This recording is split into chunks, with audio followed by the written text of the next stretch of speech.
다액 분산형 중심지 체계를 갈 것이냐, 단액 집중형 중심지 체계로 갈 것이냐로 볼 수 있는데, 광명시의 개발 계획들을 보게 되면은 지금 광명의 그 특별 지구 단위 계획으로 붙여져 있는 곳 중에 서쪽, 그러니까 서부 지역이 지금 굉장히 많이 개발을 예정하고 있습니다. 그렇기 때문에 지금까지는 그런 동부가 좀 많이 개발을 됐다는 얘기고, 앞으로는 서부 중심으로 개발을 하겠다라는 의지를 지금 좀 나타냈다고 볼 수 있는데요. 지금 강남순환고속도로를 타게 되면은 지금 광명의 소화 인터체인지, 그러니까 소화동부터 광명에서 강남까지 가는데 안 막히면은 뭐 거의 10분, 15분 정도면은 양재까지 바로 도달을 하거든요.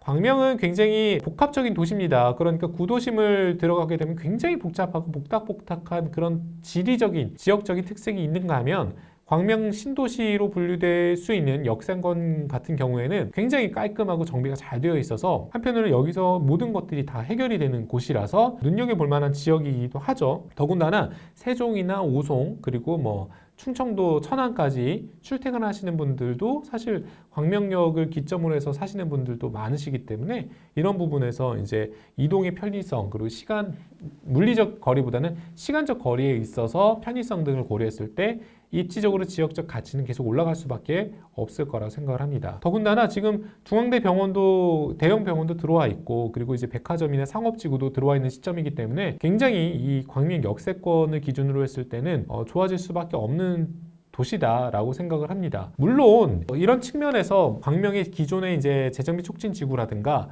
혹은 뭐 역세권 택지 개발 지구라든가는 어떻게 보면 여러분들도 계속해서 눈여겨볼 만한 영역이라고 볼 수 있어요. 그런데 한계는 없느냐? 저는 이제 어떻게 생각하냐면, 1차적으로 일단 재정비 촉진 지구는 너무 좋은 이제 입지적인 특징을 갖고 있죠. 뭐 강남과의 접근성을 뭐 7호선으로 해결할 수 있고, 또 위로는 이제 영등포 구로, 그리고 밑으로는 이제 금천과 안양까지 커버할 수 있는 지역적인 특징을 갖고 있기 때문에 이 이제 재정비가 이제 다 진행이 되고 나면은 굉장히 좋은 동네로 거듭날 거라 생각을 합니다. 그런데 한편으로는 이 개발이 진행되는 과정과 기간이 상대적으로 좀 길어요. 그렇기 때문에 광명에 지금 사시는 분들은 물론 기대감이 굉장히 높아서 그 지역이 어떻게 해서든 발전할 것이다, 발전하기만 고대할 수 있겠지만, 이미 지금 새로운 아파트에 들어와서 사시는 분들 입장에서는 아마 5년, 10년 계속 공사판일 거예요. 그러니까 이런 부분에서 상대적인 그 한계점을 좀 지니지 않을까라는 생각을 하고요. 광명 역세권 같은 경우에도 7만 평 정도를 이제 개발을 하는 도시 계획이 잡혀 있는데, 문제는 뭐냐면은 일단은 너무 좋은 개발의 특징을 갖고 있지만 상대적으로 좀 치우쳐져 있어요. 그러니까 산으로 둘러싸여 있고요. 그리고 교통편이 일단 자차로 가기에는 그렇게 좋은 편은 아니에요. 그러니까 서해안고속도로 타고 내려가거나 아니면 뭐 경인고속도로를 타고 내려가거나 하는 정도에서 들어가긴 좋은데 일단 나오기가 좀 불편합니다. 그리고 차도 좀 많이 막히고요. 그리고 땅이 일단은 산으로 둘러싸여 있어서 개발되는 데는 좀 제한적이에요. 그러니까 한계점이 좀 분명한 지역이다라고 얘기를 드릴 수 있죠.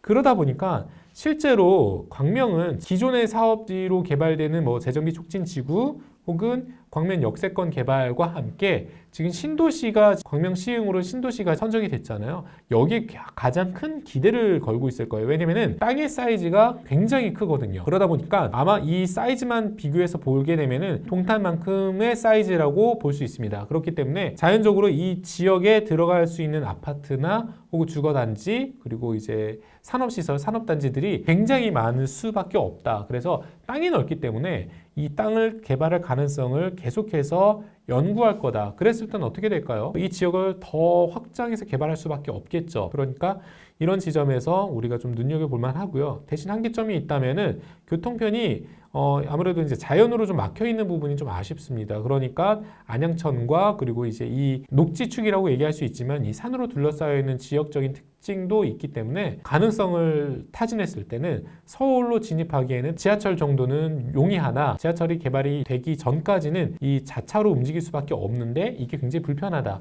를 꼽을 수가 있겠죠. 그래서 지금 소화지구 개발이라든가 그리고 신도시 개발 등을 우리가 놓고 봤을 때 저는 눈여겨볼 만한 지역을 바로 꼽자면은 바로 주택 재건축 단지들이라고 꼽을 수 있습니다. 아마 재건축 단지가 지금 금리 인상의 여파와 그리고 PF 문제로 인해 가지고 상대적으로 가격이 많이 하락하는 추세예요.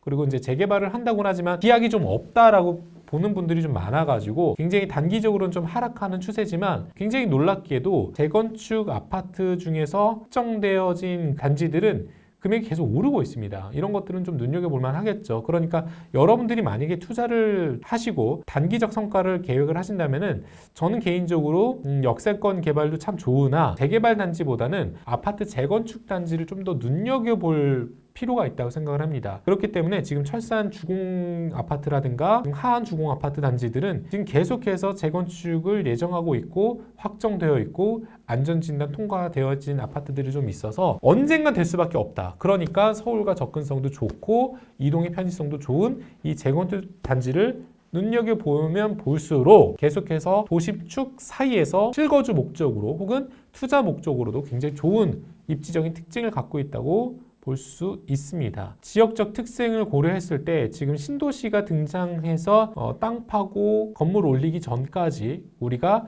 출구 전략을 세울 수 있다면 저는 우선 주공 아파트를 먼저 눈여겨보고 거기서 그 다음 플랜이 세워졌을 때 신도시를 눈여겨보는 것도 하나의 방법이다라고 생각을 합니다. 광명시은 공공주택단지가 지금 1200만 제곱미터로 신도시로 지금 개발을 하고 있는데 7만 호가 들어갑니다. 지금 광명시 인구가 대략 한 40만 명 정도 돼요. 그런데 앞으로 더 많이 개발을 할 예정이어서 자연인구 증가와 유입 증가를 기준으로 봤을 때 60만 인구까지 좀 기대를 하고 있거든요. 그랬을 때는 어느 정도 자급자족 도시로서의 기능을 할 수 있는데 그럴 경우에 지금 이 공공주택단지 그러니까 3기 신도시는 필연적일 수밖에 없다라고 보는 거죠. 네, 광명은 그렇기 때문에 지금 계속해서 개발을 하고 있는 도시입니다. 그러니까 도시 전체가 다 개발 이슈에 이렇게 휘몰아치는 곳이 있을까라고 할 정도로 광명은 지금 도시에 있는 모든 곳들이 거의 다 개발을 하고 있거나 개발을 예정하고 있기 때문에 조금은 좀 정신없는 그런 그 느낌을 받을 수 있습니다. 왜냐하면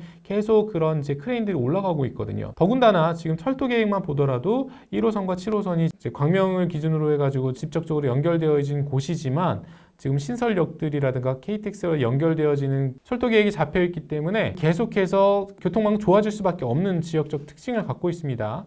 그리고 지금 3기 신도시로 개발될 예정인 광명시흥 신도시 같은 경우에는 주거단지와 상업단지 그리고 자족단지들이 맞물리면서 도시계획이 이미 잡혀 있는 상황이기 때문에 앞으로 어떻게 변화할지 여러분들이 좀 더 주목한다면 굉장히 긍정적인 시그널을 받을 수 있겠죠.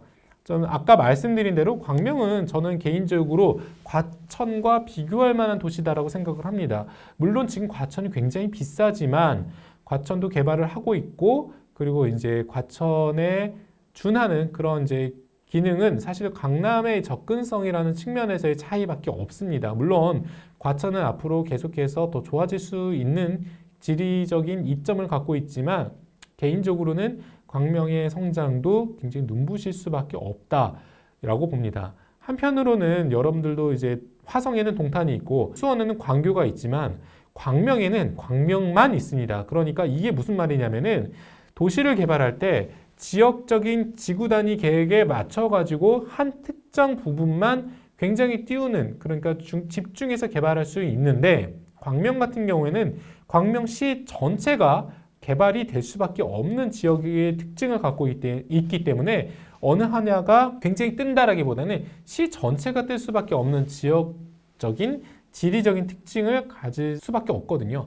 그러니까 이런 측면으로 봤을 때 광명은 어떻게 보면 여러분들께서 어디를 가셔도 굉장히 주목도 높고 좋은 시그널, 좋은 결과를 가지고 올 수밖에 없는 지역이다라고 생각을 합니다. 그래서 지금 보시는 것처럼 광명과 시흥 사이에 이제 목감천이 있잖아요. 그래서 수변공원을 만들거나 문화복합 클러스를 만들거나 뭐 전시나 뭐 쇼핑 등이 이제 들어가는 그런 부분들을 놓고 봤을 때 도시 전체를 관통하는 그런 지역의 개발이 굉장히 눈여겨볼 만하다라고 생각을 하고요.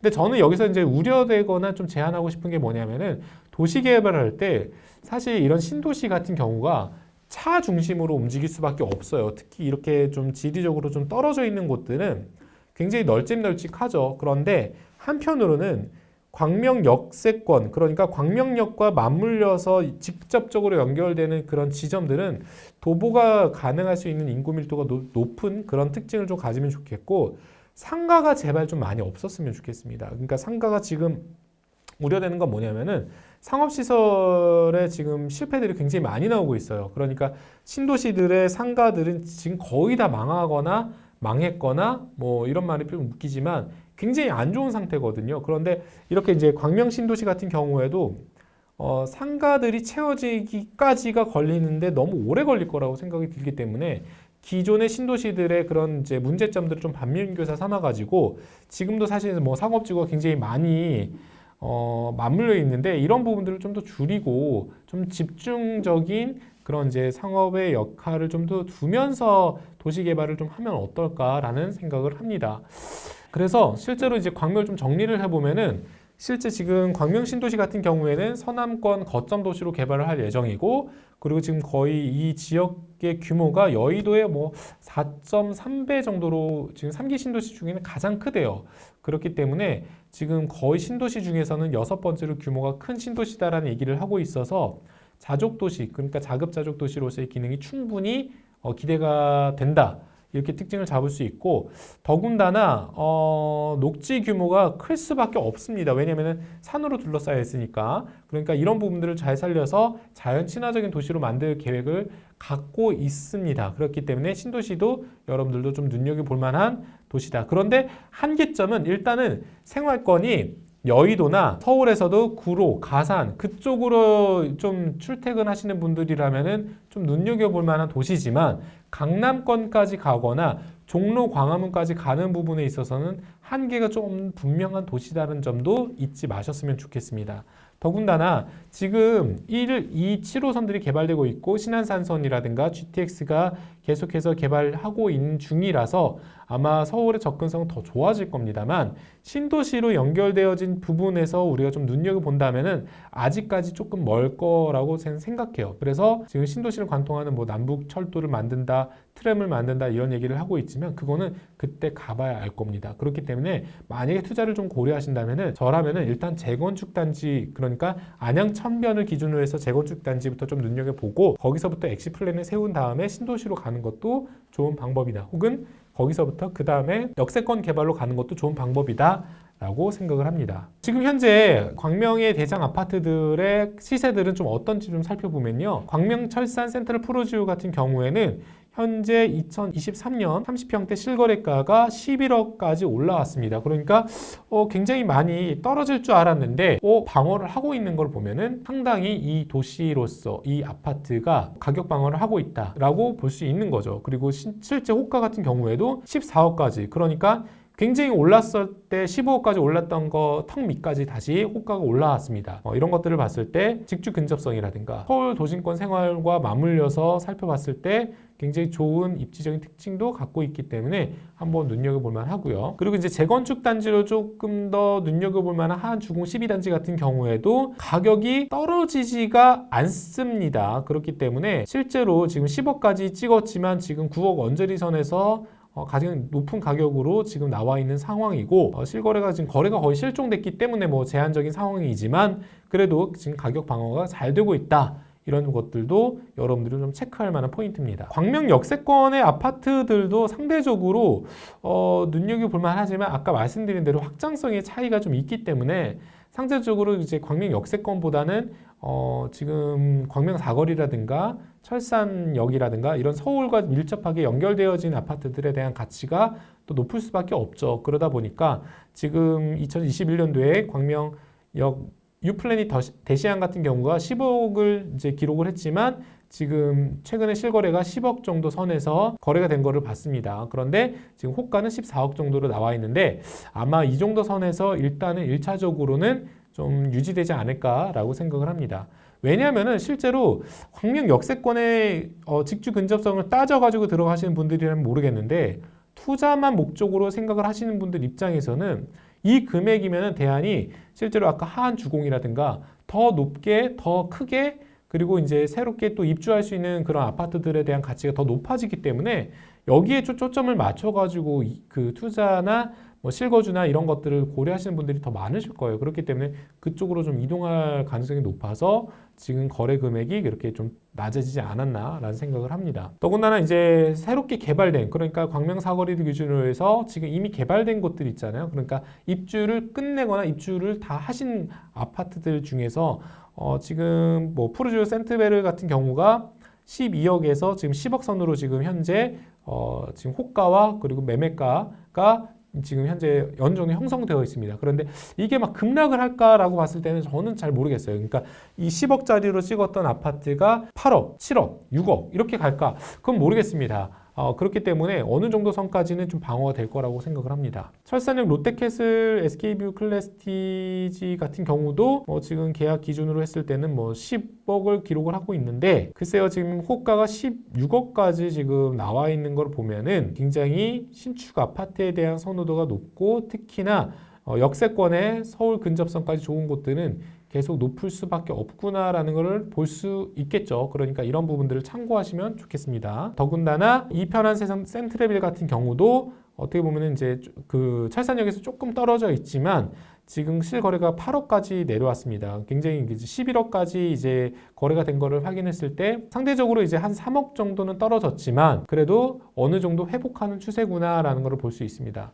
자, 여러분들과 함께 오늘 광명에 대해서 광명 역세권부터 시작을 해가지고 도심을 한번 쭉 훑어봤는데 여러분들 광명에 대해서 어떻게 생각하시나요? 뭐 저 개인적으로는 친숙한 도시고 너무 좋아하는 동네지만 실거주로서의 그 제 개인적인 선호도는 대안이 좀 많은 것도 사실입니다. 왜냐면은 서울의 근접성 측면에서 이 가격이면 지금 서울권도 대안이 좀 있는 상황이거든요. 그리고 개발이 된다고 했을 때 광명은 원래 이제 서울권으로 좀 보는 편이 있어서 바로 앞에 금천, 구로 등도 어느 정도 금액이 비슷한 상황이거든요.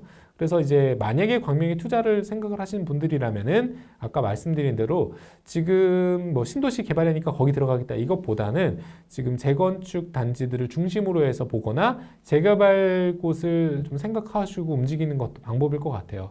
그리고 개인적인 결론은 광명은 제일 과천이다 이렇게 꼽을 수 있을 것 같습니다. 뭐 과천 분들이 보시면은 좀 화가 날 수 있겠지만 광명 분들이 보시면은 좀 더 좋아하시겠죠. 네, 오늘 이제 이야기는 여기까지 하도록 하겠습니다. 시청해 주셔서 감사하고요. 좋아요, 댓글, 구독, 알람 설정, 조태구알 부탁드립니다. 감사합니다.